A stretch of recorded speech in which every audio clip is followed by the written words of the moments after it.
Assalamualaikum Ibu, perkenalkan saya Ratih Bu, kami dari Universitas Jambi. Kami tim pengabdian dari Universitas Jambi, jadi ada timnya, kemudian ada mahasiswa gitu. Nah, ini ada beberapa informasi yang ingin kami ketahui dari UMKM Iwaku ini gitu. Ini sudah berapa lama Bu berdiri? Waalaikumsalam ya Ibu Ratih, dari Universitas Jambi beserta mahasiswa. Selamat datang di tempat usaha kami. Alhamdulillah, usaha yang saya jalankan ini di tahun 2009 Bu. Dari tahun 2009 ya. Tapi sebenarnya kalau mulai dari rintisannya itu tuh 2006.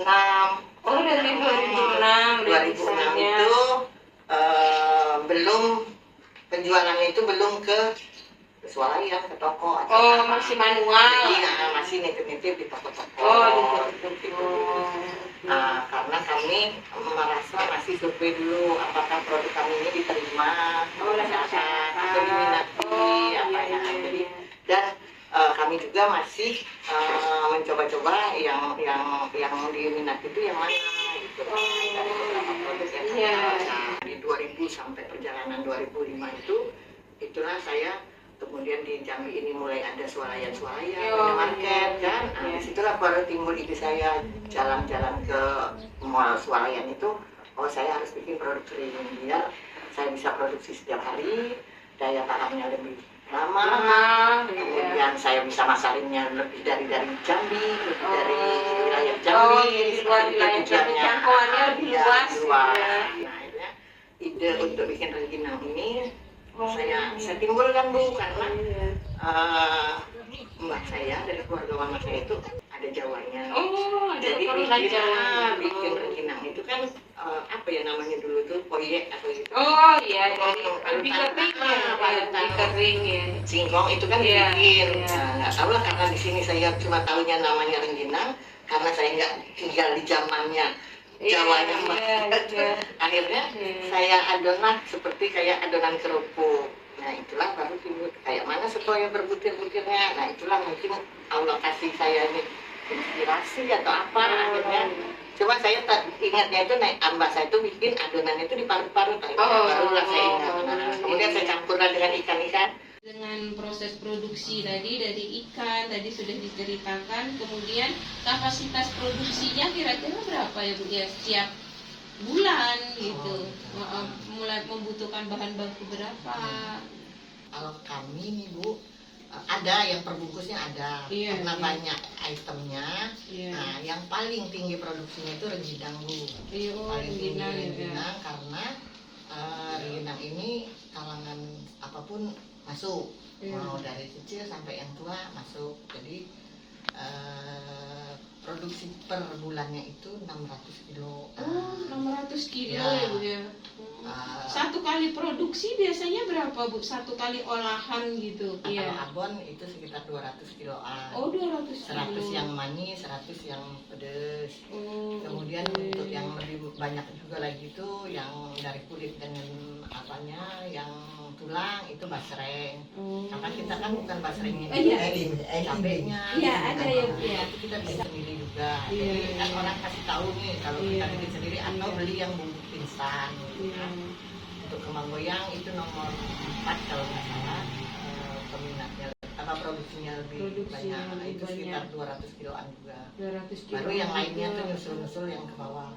Kerupuk udang juga itu antara 200 kilo. Jadi kalau di globalin itu sekitar 1000 apa 1200 kilo per bulan. Kita menggunakan ikan itu sampai 2 ton Bu. Kalau dikalkulasi per bulannya kalau untuk empek-empek itu 20 kiloan per bulan ininya. Lumayan banyak ya Bu ya, 2 ton. Ya alhamdulillah Bu. Tadi yang terkait dengan pencatatan keuangan tadi kan masih manual. Ibu tetap mencatat berapa bahan bakunya ya, tapi masih manual ya Bu ya. Maksudnya belum menggunakan sistem dari software misalnya dicatat dengan menggunakan software. Paling misalnya Excel sudah ya Bu ya. Excel atau mungkin ya selama ini sebelum saya dibantu dengan anak, iya. itu kebetulan kan anak-anak tuh pada masih sekolah, jadi saya nggak bisa minta bantuan mereka secara maksimal. Saya tetap nyatatnya itu di buku. Nah, beberapa tahun ini kebetulan ada anak saya yang besar itu sudah bisa bantu, tapi ya nggak rutin Bu. Apakah Excel atau apa saya kurang tahu lah. Pokoknya pakai aplikasi lah dia memasukkannya. Masih peralatan yang sederhana. Pada sekarang apakah nanti misalnya kami berikan pelatihan, kemudian kami sediakan misalnya ini menggunakan aplikasi supaya untuk memudahkan Bu. Biasanya kita ini kebutuhan bahan baku misalnya, kemudian nanti berapa pemasarannya, kita dapat berapa pendapatannya, itu kita nggak usah bikin manual, begitu kita klik langsung keluar apa yang kita inginkan, tinggal kita input aja datanya gitu. Alhamdulillah. Iya. Memang dibantu seperti itu. Karena kami dari akuntansi nih Bu, gitu. Ya, jadi dengan senang hati untuk Bu, pencatatan keuangan, pelatihan kita nanti anunya ke situ untuk terkait dengan manajemen keuangannya. Karena tadi kan ada juga apakah pengelolaan keuangan antara ibu pribadi dengan usaha sudah terpisah atau masih bergabung gitu. Alhamdulillah juga Bu, sejak saya usaha memang dulu seperti itu ya. Iya. Tapi mulai usaha saya itu mulai agak besar itu tadi 2009 itu saya masih seperti yang Ibu bilang tadi, masih nyatetnya mau gabung. Tapi sejak tahun 2013 dulu saya pernah gabung di inkubator bisnis. Itu jadi adalah sedikit pelatihan yang masuk ke saya. Jadi itu saya pun sudah memisahkan. Jadi dompet kami itu sudah dipisahkan. Rekening banknya juga dipisah, ada. Ibu ya. Jadi kalau ada pembelian melalui rekening, kami sudah punya sendiri. Iniannya bank yang untuk menerima transaksi dari penjualan kami. Secara ini sudah menerapkan pemisahan antara pribadi dengan usaha. Cuma mungkin tidak seperti yang menurut Ibu bilang tadi, ada yang model ini, model itu, mungkin nanti aplikasi untuk aplikasi digitalisasinya nanti insya Allah yang Ibu perlukan itu ya untuk memudahkan pencatatan ya. Jadi cadangan. Pemasarannya kemana aja Bu? Kalau pemasaran sebelum COVID kami sudah melalui Grab juga, bukan dulu baru mulai musim-musimnya. Berarti offline juga, online juga. Jadi kalau di offline-nya ini kita di toko-toko, di Swalayan si grupnya Trona, Meranti, grup Jantos. Kemudian untuk di toko-toko seperti toko oleh-oleh yang di Gerai Adila, di Tempoyak, di Jakos. Kemudian di resto, di rumah-rumah makan kayak Iwan Goreng-goreng, di rumah makan Ibu Salma, Gantino Baru.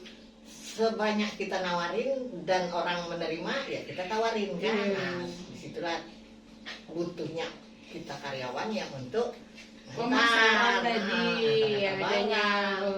Kemudian yang menawarkan melalui offline-nya atau yang melalui online-nya, media sosial, seperti kita di IG-nya. Tapi kalau yang untuk web, berarti kalau saya ini kan berarti tadi adonan, mesin adonan dan bahan baku parut tadi ya Bu ya, mesin parut tadi, kemudian sama yang untuk pengeringan tadi ya Bu ya, untuk pengeringan di luar supaya cuaca apapun masih tetap bisa jemur. Oke Bu. Karena kalau dia tidak dijemur, tidak kering di hari waktu pencetakan, itu kendalanya itu merah Bu. Terus bantet. Nah di situ. Berarti agak gampang-gampang susahnya di situ. Khawatirnya gagal produk ya. Kan kalau sudah di adon banyak, tahu-tahu pas baru selesai nyetak, kita baru jemur hujan. Iya bantah. Rasanya kayak mana itu bahan sudah mahal. Iya. Tapiokanya juga tidak bisa tapioka yang murah Bu ini karena tidak mekar dia. Mungkin karena rekayasanya itu campuran ya, karena saya juga bukan peneliti kan Bu. Formulanya itu apa yang supaya dia jadi nggak mekar gitu. Nah, jadi kalau kita pakai tapioka yang murahan yang kayak untuk kerupuk lontong itu, saya sih kadang-kadang ini tapiokanya murah, tapi kok ini bisa mekar ya kerupuknya gitu. Kita pakaiin di sini Bu, nggak mekar Bu. Oh iya, nggak sesuai lah Nggak ya. bisa. Apa karena singkongnya ini ada zat apa yang ini kan itu tadi Iya, saya iya. karena bukan peneliti Iya, kan nggak mungkin iya, saya mau meneliti iya, sana kemari. iya. Udah yang penting kalau tapiokanya murahan nggak bisa, nggak mekar gitu. Iya. Bisa tapi tidak mekar. Standar. Terus merah kan. Iya. Nah, mau nggak mau kita harus tapiokanya Yang kualitas bagus. ya, yang berkualitas Bisa. lah. Jadi akhirnya Untuk kan menjaga kualitas produk juga ya. kalau dia rusak atau gagal gara-gara penjemuran kan nyesek kan. Iya, itu berarti yang penting tadi iya. untuk alat penjemurannya. Penjemurannya. Oke Bu, untuk alat Ibu ya. Mm. Kalau untuk manajemen usahanya Bu, pencatatannya tadi Bu, untuk Ada. pencatatannya tadi Pencatatan. ada tapi masih manual. Masih Ada. sederhana ya. Kalau tiap bulan saya pasti itu Bu, karena kita udah tahu nih saya butuh ikannya yang untuk pating segini.